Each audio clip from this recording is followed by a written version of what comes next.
Ya le comentaba al inicio de este espacio de noticias, faltan 25 días para las elecciones y cuáles son las prioridades de los electores o lo que esperan que los candidatos y candidatas les ofrezcan en materia de propuestas. Bueno, vamos a conversar con Juan María Naveja sobre parte de los resultados de este estudio de opinión que realizó por segunda ocasión el ITESO y Mega Noticias. Juan María, ¿cómo estás? Es un gusto coincidir nuevamente contigo esta tarde. El gusto es mío, Juan Carlos. Un gusto estar en contacto con la audiencia de Mega Noticias. Sí, pues sonaba lógico que el primer tema de preocupación de los electores, de los mexicanos, sea en este momento la salud. Creo que esto es una constante en todo el mundo por el tema del COVID-19. El segundo tema, seguridad. Traemos una crisis de 2006 a la fecha que no ha sido controlada y que, por el contrario, cada vez se agrava. Y en tercer tema, la economía. 25% salud, 23% seguridad, 19% en materia económica. Con respecto a los resultados de este estudio de opinión, ¿qué resaltarías en el tema económico, Juan María? Mira, resaltaría lo que estamos viviendo, que es conocer o reconocer un problema añejo en México, porque no lo habíamos vivido en los últimos 10 o 15 años, que es el de la inflación. Esto apenas lo empieza a resentir la gente, Juan Carlos, porque el año pasado pues se logró la banda que establece el Banco de México más o menos del 4%, pero a estas alturas del año que andamos en un 6%, es en donde la gente empieza a resentir cuando ya está viendo que hay un alza del 34% en el gas LP, que empieza a haber un incremento en la gasolina y que esto va impactando a otros productos como es la tortilla, como es el huevo, como es el aguacate, y particularmente estamos hablando de dos productos fundamentales en la vida del mexicano. Entonces, cuando ya empiezas a ver que la inflación hasta ahora, hasta este momento, es del 6%, aun cuando hay optimismo, Juan Carlos, de que al final del año sí pudiera mantenerse la banda del 4%, cuando mucho 5% de inflación, pero estamos dependiendo también del comportamiento que tengan los precios del petróleo. Entonces, la situación, muchas veces, ¿qué es lo que pasa con las encuestas, Juan Carlos? Que lo que está en ese momento es lo que te impacta. Por ejemplo, si tú le preguntas la semana pasada a la gente con lo que ocurrió en el metro, pues seguramente la parte de seguridad alcanza otro nivel. Si le preguntas con los asesinatos de los 3 jóvenes de Jalisco, otro tanto entra la parte de la inseguridad y la parte de salud porque la tenemos vigente, pero de alguna manera también ha bajado la presión porque en las últimas semanas ha disminuido considerablemente el número de contagiados y el número de personas muertas.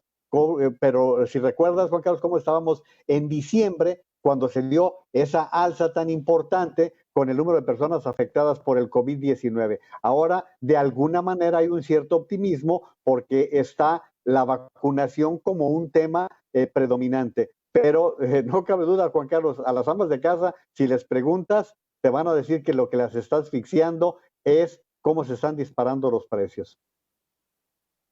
Sí, hay otros datos en este estudio de opinión de ITESO interesantes. El 51% de los entrevistados asegura que su economía empeoró en los últimos 12 meses, el 40% que está igual que el año pasado y el 9% inclusive ha dicho que ha mejorado su economía. Estamos hablando de dos mitades. La mitad de la población piensa que o siente o percibe que empeoró su situación económica, la otra mitad se mantiene igual o ha mejorado, es lo que opinan los mexicanos. ¿Y qué han hecho? ¿Qué han hecho los mexicanos para enfrentar esta situación? 38% ha buscado un segundo empleo, 34% ha iniciado un negocio y 32% se puso a buscar un empleo. Pues suponemos que no lo tenía, suponemos que lo había perdido en los últimos 12 meses. Con respecto a este resultado, 51% asevera que empeoró su economía. ¿Qué tanto, Juan María, es la pandemia o qué tanto es la falta de políticas públicas para incentivar la economía? Tocaste los 2 puntos, Juan Carlos. Los 2 puntos han sido cruciales en lo que pasó en el último año. ¿Cuántas empresas se cerraron? Cerca de 1 millón de empresas, micro y pequeñas empresas, cerraron sus puertas. ¿Cuántas personas bajaron sus ingresos porque perdieron el empleo o porque les dieron menos tiempo. También eso hay que tomar en consideración, Juan Carlos. ¿Cuántos empleos se perdieron el año pasado? Los formales, 270,000, pero de los informales se han llegado a calcular hasta 5 millones. Y ahí está donde la investigación de Mega Noticias y el ITESO nos resulta reveladora, porque cuántas personas por su propia cuenta empiezan o a hacer un negocio o empiezan a vender cosas o empiezan a vincularse con algún tipo de empleos que son temporales o que son complementarios. Entonces, lo que sucedió en 2020 fue ese fenómeno, por eso estamos viendo que la mitad de la población encontró esa circunstancia. Ahora, ¿cuántos jóvenes, Juan Carlos, dejaron la escuela, dejaron la prepa, dejaron la universidad y se incorporaron a un tipo de empleo? De esta manera estamos viendo a un grupo que mejoró su situación de ingresos porque no trabajaba. Y eso también hay que subrayar, no se ha cubierto la necesidad que tenemos de plazas suficientes para quienes se están incorporando a las fuentes de trabajo. Por eso es tan interesante lo que estamos observando. ¿Qué es lo que ha sucedido también con las empresas, Juan Carlos? Que muchas dejaron sin empleo a los más jóvenes y en el caso de las personas mayores, lo que no sucedía en otras ocasiones, las empresas preferían ir quitándose al personal que le representaba más en un momento determinado una indemnización. Al contrario, ahora ha sido un fenómeno muy particular en esa materia, pero sí traemos también un problema de desempleo serio o de subempleo, que esto va también muy vinculado con la parte del ingreso público, porque cuántos trabajadores no generan impuestos, puesto que se encuentran en el empleo informal. Entonces, toda esta problemática es lo que tú decías, Juan Carlos, parte de la pandemia y las consecuencias que se han presentado. Pero el mercado internacional también está trayendo sus efectos por la vía de lo que está pasando con el tipo de exportaciones que se vienen desarrollando por los precios internacionales del petróleo, que son de un impacto directo en la economía de las personas.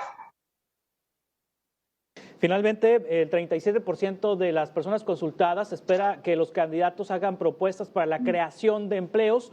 Un 8% apenas mencionó que se le den apoyos a las empresas, apoyos económicos a las grandes empresas. Es decir, los electores están pensando en situaciones de inmediatez, en situaciones muy básicas, mientras la discusión en el país es quizás si los organismos autónomos están perdiendo, digamos, capacidad para hacer contrapeso o porque hay alguna presión del gobierno del presidente López Obrador para que estos dejen de ser contrapeso. La discusión en las casas, en las calles, en los cafés, en la familia, son de temas muy básicos y eso está esperando el electorado recibir en materia de propuestas de los candidatos. ¿Han hecho clic los candidatos, ya sea los oficiales, los del gobierno y los de la oposición, Juan María, en estos temas?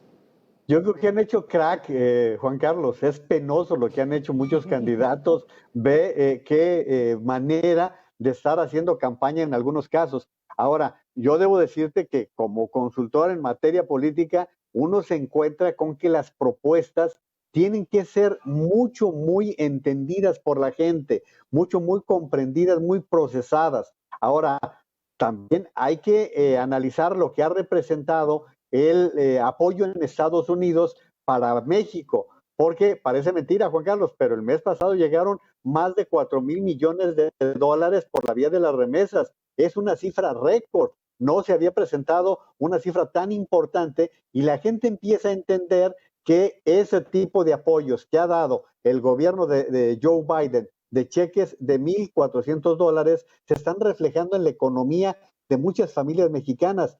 Te diría, Juan Carlos, que ha habido familias que reciben hasta 12,000 o 13,000 dólares de apoyos porque algunos son de acuerdo al número de hijos que se tienen. Eso por un lado. Pero por otro, fíjate un fenómeno, esto lo quiero vincular porque tenemos una gran cantidad de paisanos en Estados Unidos.